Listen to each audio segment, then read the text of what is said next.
So friend, welcome. So first of all, नमस्कार, good afternoon या सो विजय भाई से मैं ये फर्स्ट टाइम मिला हूँ। इनका ये शायद फर्स्ट कॉन्ट्रैक्ट है और मेरा ऑलरेडी 5 कॉन्ट्रैक्ट हो चुका है। तो मैं झारखंड धनबाद से हूँ और ये मेरा फिफ्थ और सिक्स कॉन्ट्रैक्ट है। सो हाँ, फिफ्थ सिक्स कॉन्ट्रैक्ट है और मैं क्रू ऑफिस में काम करता हूँ, जहाँ से लोगों का साइन ऑन साइन ऑफ सारा जो भी पेपर वर्क होता है मैं ही देखता हूँ।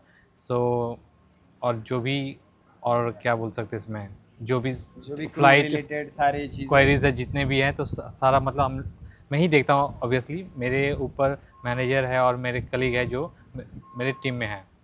सो ला 2021 में मैंने C1D का वीज़ा का ये इंटरव्यू दिया था। तो जो उस टाइम प्रोसेस जो कामाक्षी ने ही किया था या फिर आपको खुद करना था? नहीं नहीं, उस टाइम कामाक्षी ने ही अपॉइंटमेंट सारा लिया था, तो हम लोग को बस पैसा पे करना पड़ा था उनको।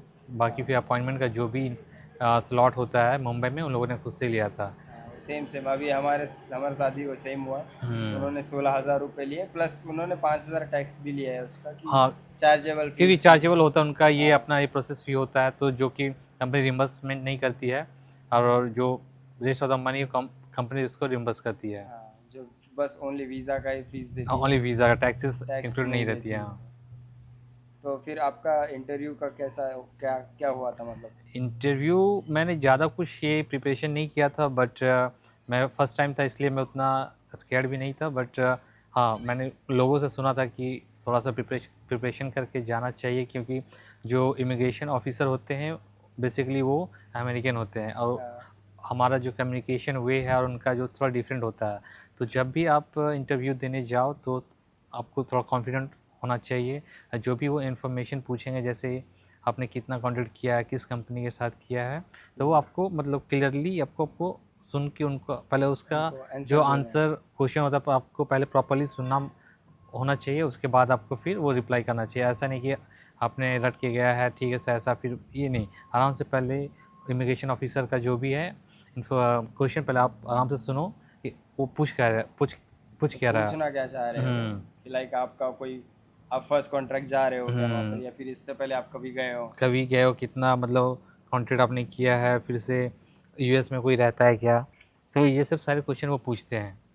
तो बेसिकली आपसे क्या क्या पूछा था? मेरे से पूछा था कि आपने कितना कॉन्ट्रैक्ट किया, और मैंने अभी तो 5 या 6 कॉन्ट्रैक्ट हो गया, बट मैंने 1 कॉन्ट्रैक्ट के बाद ही मैंने C1D के लिए अप्लाई किया था। अच्छा, तो तो आप पहले ऑलरेडी यूएस में ही थे? हाँ, नहीं फर्स्ट टाइम था ऑन बोर्ड, और फर्स्ट टाइम मैंने ऑलरेडी 1 कॉन्ट्रैक्ट यूएस में ही किया था। ओके। तो रिटर्निंग में मतलब फिर क्योंकि क्रॉसिंग करने के बाद मेरा साइन ऑफ फिर वापस बार्सिलोना में ही हुआ था, क्योंकि ओके। मेरे पास C1D वीज़ा नहीं था हाँ। इसके लिए। तो इंटरव्यू अच्छा था, बस वही, बस आपको ध्यान से सुनना पड़ेगा कि ऑफिसर क्या पूछ रहे हैं। उन लोगों ने पूछा था कौन कौन सा कंट्री आपने विज़िट किया लास्ट 1 ईयर में, मैंने बताया।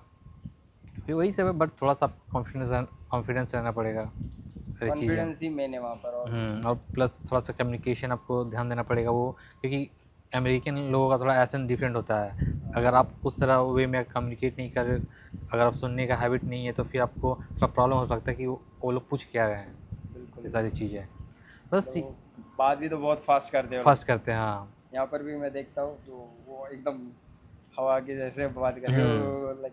तो अगर कोई पहली बार सुन रहा होगा तो समझ ही नहीं हाँ, पाए कि पहली चल बार क्या रहा जो है। बंदा भी फॉर एग्जांपल अगर अब्रॉड पहले से अगर नहीं काम कर रहा, फर्स्ट टाइम अगर बाहर आके, तो थोड़ा सा प्रॉब्लम हो सकता है। तो उसको थोड़ा सा यूट्यूब पे जाके वो वीडियोस देख सकता है कि कैसे C1D वीज़ा का मतलब इंटरव्यू कैसा होता है, तो उससे थोड़ा सा ये हो जाएगा, हाँ, एक्सपीरियंस हो सजेशन, जाएगा कि हाँ मेरे को एक्सपीरियंस भी कैसा होगा। ये देने का है। बेसिकली वो उसको आइडिया भी हो जाएगा कि क्या हम्म। क्या हुआ था। तो आपको बस उन्होंने एक्सपीरियंस एक्सपीरियंस भी एक्सप पूछा होगा आपसे? हाँ, इसमें पूछा कि आप कहाँ पे काम कर रहे थे पहले, और फिर कैसे मतलब कौन से डिपार्टमेंट में काम कर रहे हो। तो मैंने ऑलरेडी उन लोगों को बताया कि मैंने 3 इयर्स मैंने काम किया है गोवा में, फिर ऐसा अप्लाई किया था, तो फिर अभी मैं ऑलरेडी 1 कॉन्ट्रैक्ट वर्जिन के साथ में किया, तो अभी नेक्स्ट टाइम अभी मैं यूएस में ज्वाइनिंग है, तो उसके लिए मैं अप्लाई किया। बस यही सब क्वेश्चन था।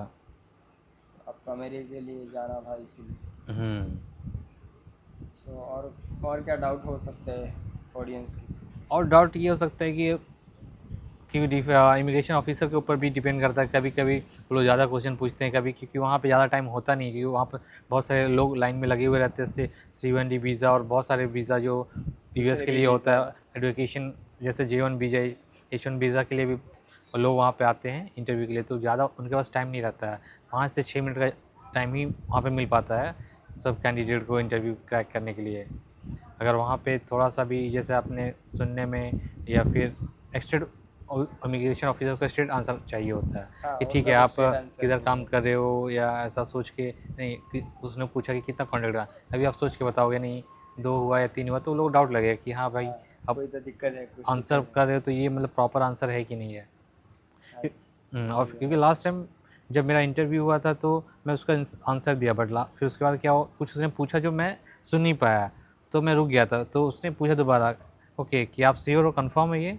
मैं बोला नो नो 1 सेकेंड, फिर से मैं पूछा ये, तो लोगों ने बोला कंफर्म, बोला हाँ, तब मैंने उसको रुक के फिर आंसर दिया, क्योंकि कभी होता है जल्दी में। मेरे साथ भी सेम थिंग हुई थी। मुझे उन्होंने क्वेश्चन पूछा था कि आप कहाँ काम करते हैं, तो मैं वहाँ पे थोड़ा सा कंफ्यूज हो गया। तो मैं भी पहली बार ऐसे मतलब इतने फेस टू फेस बात कर रहा था किसी से। तो होटल में तो बात करते थे गेस्ट से, बट ये अमेरिकन थोड़े से जी फास्ट हाँ। ही है थोड़े, तो उनसे बात कर रहा था। तो उसने इतना पूछा था कि आप कहाँ काम करते हो, तो मैंने JW मैरिट बोलना था बस मेरे को, बट मैंने सुना नहीं। हाँ तो मेरे कानों तक आवाज़ ही नहीं आई उसकी। तो मैंने उसको सॉरी बोल दिया फिर सॉरी से।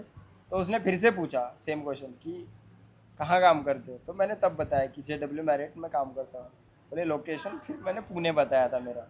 तो बोले ओके, क्योंकि पीछे जो बच्चे थे मेरे, वो माँ बाप अपने अपने बच्चों को लेके आए थे, वो चिल्ला रहे थे और रो रहे थे पीछे। मेरे मन में तो इतनी सारी गालियाँ आ गई थी उस टाइम कि मैं क्या बताऊँ कि लाइक अभी अभी मेरा वीज़ा रिजेक्ट हुआ ना भाई, फिर तुम गए बेटा। नहीं नहीं, मेन वही है ना, अभी जैसे आप लाइन में खड़े हो तो बहुत सारे लोग बोलते हैं नहीं वो विंडो के पास वो ऑफिसर नहीं दे रहा किसी को, ये है। तो बस ये नहीं कि दूसरे को सुन के नहीं पैनिक होने का नहीं है। ज़्यादा भी आप वीडियो देखोगे यूट्यूब पे C1D के बारे में, वहाँ पे हज़ारों वीडियो हैं, और आप ज़्यादा वीडियो भी देखने से क्या है कि खुद में कन्फ्यूज़न होता है क्या बोलने का है। तो इसके लिए उससे बेटर है कि आपने जो काम किया है, आपका जो एक्सपीरियंस है, अगर आप फर्स्ट टाइम शिप पे जा रहे हो तो बस वही नॉर्मल जो इन्फॉर्मेशन है बस वो सब जान के मतलब इन्फॉर्मेशन लेके जाने का बस। और ज़्यादा मतलब ये नहीं पैनिक नहीं होना चाहिए वहाँ पे जाके।